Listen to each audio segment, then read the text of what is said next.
Hey guys, welcome to Franklin Woodworks. In this video, I'm going to build a desk for my music studio. What makes this desk special is that it's going to have drawers built into the top for a keyboard and a guitar effects unit, making each accessible but can be stored out of the way when they're not in use. I will also incorporate speaker stands that will be at the correct height for mixing, but these stands will also house my small mixing board, my computer, and external drives.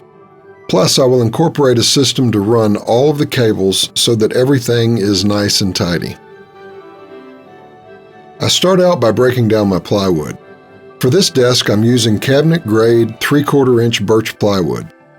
The dimensions for the desk will be 74 inches wide, 23 inches deep, and 7.5 inches thick. That will leave me with 6 inches of usable space for drawers used for the electronics. That means I have to cut out a top and a bottom, but the bottom will be a little smaller than the top, and that's strictly for aesthetics. Once I have the top and the bottom, I cut out all of the dividers that will go in between the two. These dividers will not only serve as the mounts for the drawer slides and the channels for the cables, but will also stiffen the desk and give it strength. To join everything together, I'm going to be using a Dowel Max dowel jig, and I talked about that when I built my son's computer desk in an earlier video. This jig allows me to drill dowel holes with the repeatable accuracy necessary when joining together something as complicated as this desk. As I drill the holes, I take notes to make sure I can duplicate the same dowel placement on the other pieces. I forgot to count, but I believe there were about 60 dowels for the whole desk. You can imagine the pain that would be involved if the holes didn't line up. The Dowel Max makes all of the dowels on the edges very easy. The jig is designed for that exact task.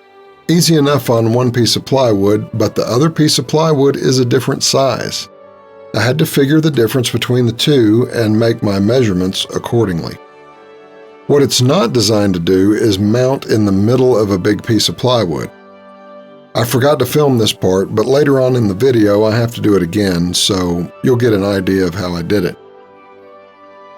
Ignoring the nice camera work where I block everything with the drill, one of the characteristics of the Dowel Max is that it is ideally designed for wood that is 1 inch thick. The 3/8 inch dowels, which act as tenons, would be perfectly centered in a 1 inch thick board. Since the plywood is 3/4 of an inch, the tenons are a little off-center, and I had to take note of that, making sure the off-center tenons are accounted for the same way for the top and bottom of the desk. Otherwise, the dowels won't line up.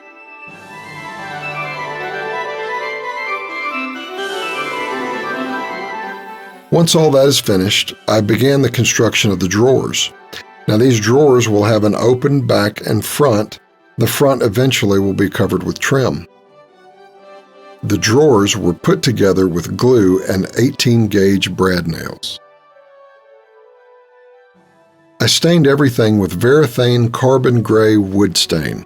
I wanted the desk to have an industrial look, but I still like seeing the wood grain. Next, it's time to start gluing things up. Starting with the bottom of the desk, I glued in the dowels, then glued on the dividers. Then I gave all of the surfaces a coat of water-based polyurethane. Once everything was dry, I pre-mounted the drawer slides to make things easier.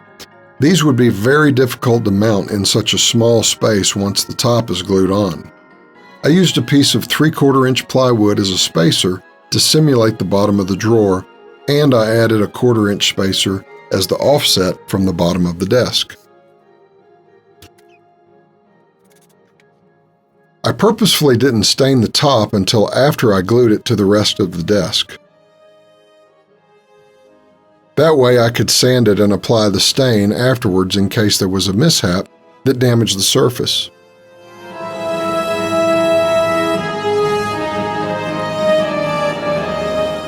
Gluing the top was a little nerve-wracking. You don't have a lot of time once you get the glue in place, and I had to do a lot of mallet work and clamping to get everything nice and flush. And as many woodworkers before me have said, you can't have enough clamps. For the speaker stands, I decided to go with dados and glue. I measured all of the items that I would need to house in the respective speaker stands and made the dados accordingly. For the tops, I used rabbets to hide most of the end grain of the plywood. Because I decided to use the miter gauge to cut the rabbets, I used a spacer against the fence to give me the correct width of the rabbet. The glue up for one of the speaker stands was kind of tricky, and I even had to rehearse it to make sure I got everything correct.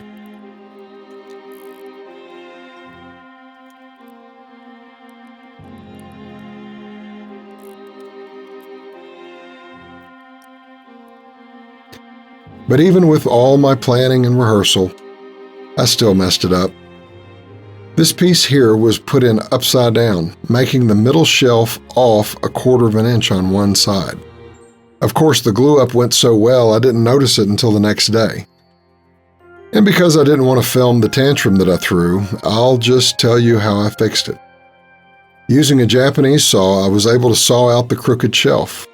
Then using a low-angle jack plane, I was able to plane the sides smooth again.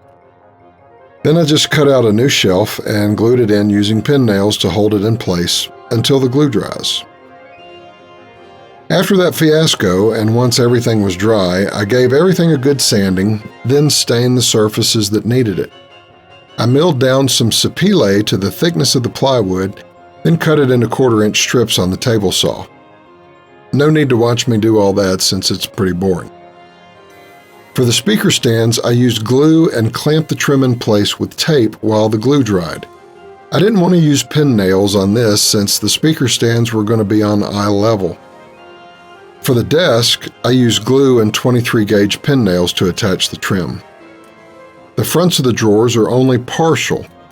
That keeps me from having to use drawer pulls, and it fits the look that I'm going for.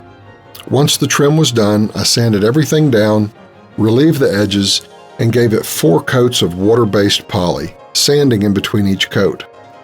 I didn't film all that because it's pretty boring and you don't need to sit through all of it.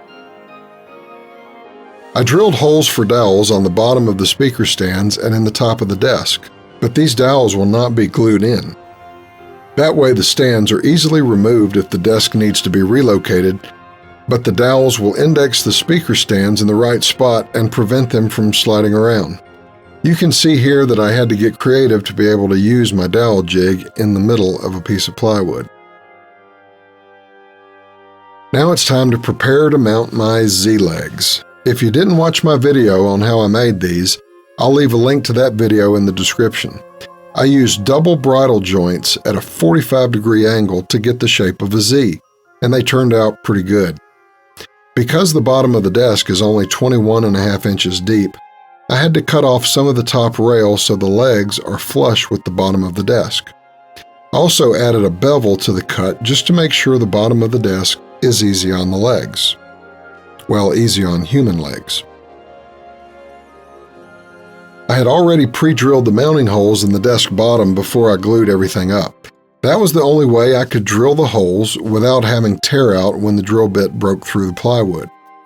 Now I have to drill the corresponding holes in the legs, and I have to measure this very carefully. I also used a backer to keep from having blowout. I also had to mount a stretcher between the legs to keep the desk from racking. So I used my dowel jig for this because the jig was originally intended to be a substitute for traditional mortise and tenon joinery, and it does a really good job of that. Once everything was sized and drilled, I gave it a test fit. Then I gave this stretcher a paint job to match the legs. So now it's time for mounting. I used carriage bolts to mount the legs, and I recessed the bolt in the front so human legs wouldn't get damaged by protruding pieces of metal. For the back bolt, I couldn't do this because there would be no good way to get a wrench on the nut due to the acute angle of the legs. But since it's in the back, it won't hurt knees or be seen unless you get under the desk. Before I tightened the legs down too much, I glued in the stretcher and used a strap to hold everything tight. So the desk fits into the studio like a glove. All of my components have a place to go, everything is accessible, and there are no cables getting underfoot or messing up the top of the desk. The desk will serve my son well, and he'll be able to be creative in the studio with nothing holding him back. And as a bonus, he's going off to college in a couple of years, and once again, the studio will be all mine. I'll leave a link in the description below for the Dowelmax if you're interested. Some of you have asked if I do plans for my builds, and the answer is no. Although I want to show how I build a thing, and I try to detail a method that I use that may be different from the way others may use to accomplish the same thing, I encourage everyone to make your own designs. There's plenty of instruction out here on YouTube, and why not make something that fits your vision? Nothing feels better than coming up with something that no one else has, and no one else will be able to duplicate exactly. But that's just my 2 cents worth. If you like the video, please give it a thumbs up, and I'd really appreciate it if you'd share it with your friends. I'd like to hear your thoughtful and gently worded comments, because I'm still learning, and I'm always trying to do things better. Hope you have a great week, and there you go.